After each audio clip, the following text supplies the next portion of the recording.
पूर्व मुख्यमंत्री उमा भारती सरेला पहुंची। राठ विधानसभा भाजपा की प्रत्याशी मनीषा अनुरागी के समर्थन में जनसभा को संबोधित किया।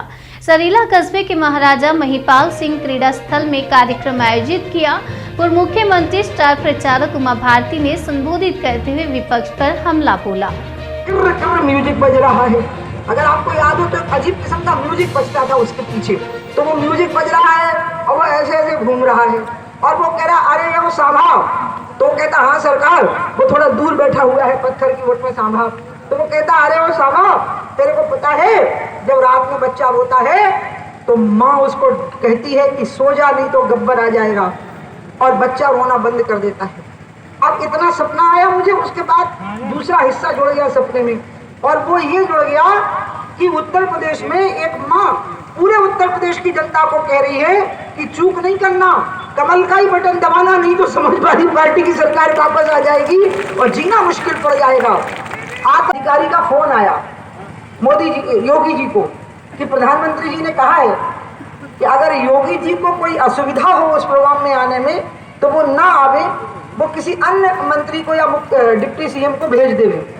तो योगी जी ने कहा कि मैंने उत्तर दिया प्रधानमंत्री के कार्यालय को कि जितने दिन कुर्सी पर रहूंगा रात दिन जनता की सेवा करूंगा, लेकिन डर के बिल्कुल नहीं रहूंगा।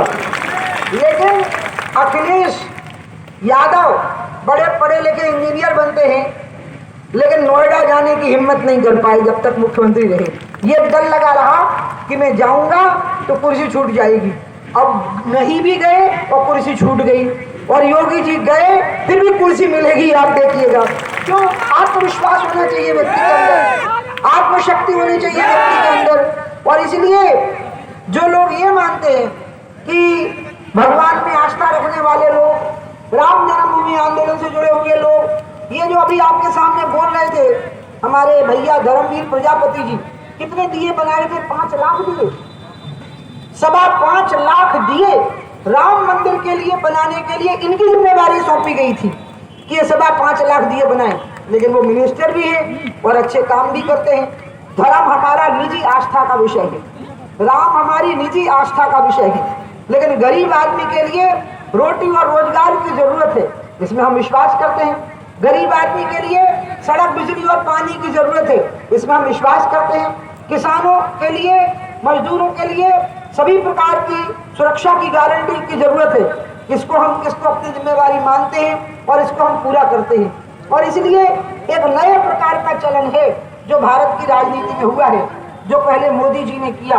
और इसलिए जब मोदी जी ने पहली बार प्रधानमंत्री पद की शपथ ली तो अमेरिका में एक अखबार निकलता है न्यूयॉर्क टाइम्स, उसका एक संपादकीय आया और उसमें यह आर्टिकल आया कि वैसे तो भारत को आजादी 1947 में हो गई थी, लेकिन भारत को असली आजादी तब मिली है जब नरेंद्र मोदी जी ने प्रधानमंत्री पद की शपथ ली है।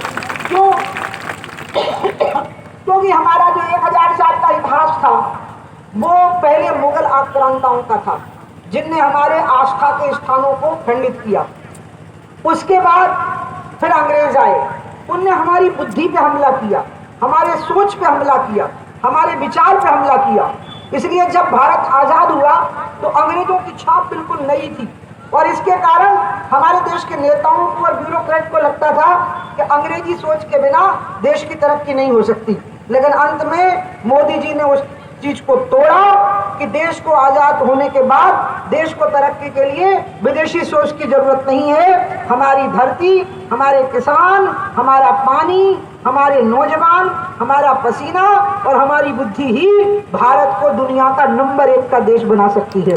और इसलिए इसके पहले जब भारत के प्रधानमंत्री दूसरे देश में जाते थे तो इतनी सी खबर अखबार में आती थी